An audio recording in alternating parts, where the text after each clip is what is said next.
हमने भी है। कहते हैं कि ये कामधेनु नाम की गाय होती है और वो सबकी मनोकामनाओं को पूर्ण करा देती है, इच्छाओं को पूर्ण करा देती है। तो हमने भी चिंतन किया, मेरे से भी एक ने पूछ लिया, आचार्य जी कामधेनु नाम की कोई गाय ऐसी है क्या सबकी मनोकामनाओं को पूर्ण करा देगी? मैंने कहा भैया सुनी तो मैंने भी है और सुनी आपने, देखी मैंने भी नहीं और देखी आपने भी नहीं। सरदार जी सुनी हमने भी है। तो आचार्य चाणक्य ने इसका उत्तर दिया। जब चाणक्य नीति को पढ़ा कि कामधेनु नाम की गाय क्या होती है, तो गो कहते हैं इंद्रियों को, गो कहते हैं इंद्रियों को वश में करके जो विद्या को प्राप्त कर लेता है। तो आचार्य चाणक्य कहते हैं ऐसा कोई गाय या पशु नहीं भाई जो सबकी समस्त मनोकामनाओं को पूर्ण करा दे। हाँ, दूध की प्राप्ति हो जाती है उससे। कामधेनु गुणा विद्या है काले फलदायिनी प्रवासे मात्रे सर्वस्वी विद्या धन गुप्त स्मृतम। आचार्य चाणक्य कहते हैं यदि कोई कामधेनु नाम की वस्तु है तो वो क्या है? तो आचार्य चाणक्य कहते हैं कामधेनु नाम की वस्तु विद्या है। जो विद्या को प्राप्त कर लेता है उसकी सारी मनोकामनाएं पूर्ण हो जाती है, उसकी सारी इच्छाएं पूर्ण हो जाती है। जो विद्या को प्राप्त नहीं करता वो अज्ञानी होकर के अपने दोनों लोगों को बिगाड़ लेता है। तो कहते हैं कैसा धन है विद्या धन? एक गुप्त धन है विद्या धन। माँ की तरह रक्षा करती है विद्या।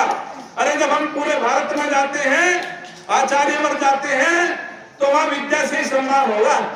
यदि विद्या है सम्मान पाओगे, नहीं है तो कोई मंच पे नहीं बैठाएगा, कोई प्रवचन के लिए नहीं कहेगा। ये विद्या का ही गुण होता है जो व्यक्ति का सम्मान होता है। तो कहते हैं कि वो विद्या माँ की तरह रक्षा करती है। जैसे छोटे बच्चे की माँ रक्षा करती है, ऐसे ही विद्या विदेश में रक्षा करती है।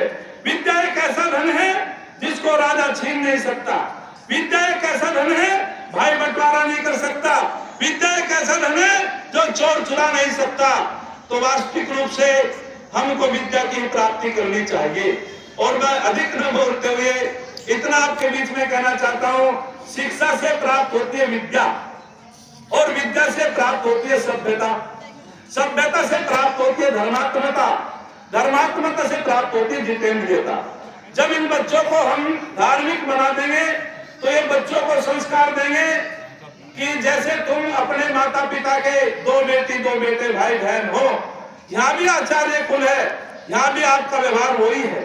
जैसे एक बाप के चार बेटे दो बेटी दो बेटे होते हैं, आपस में भैया कहते हैं, आपस में बहन कहते हैं, ऐसे पितृकुल में भी वही आपका पवित्र संबंध है। बहनों को भैया कहना चाहिए, भैया को बहन कहना चाहिए। ये पवित्र संबंध है जब वो सभ्य हो जाता है। विद्या से प्राप्ति होती है सभ्यता की। सभ्य कौन होता है जी?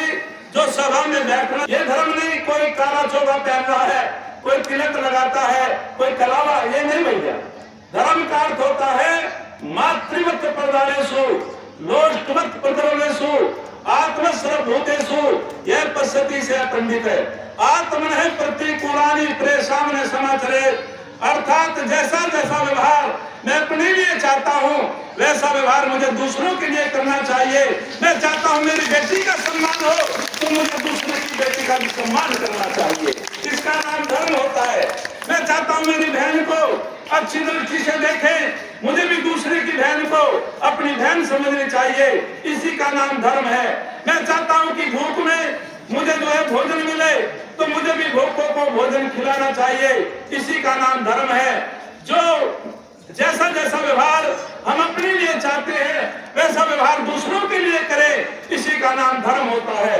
अरे जिस काम के करने में भय लज्जा शंका उत्पन्न हो उसको धर्म कहते हैं नंदलाल जी, और जिस काम के करने में भय लज्जा शंका उत्पन्न होती हो उसको अधर्म कहते हैं।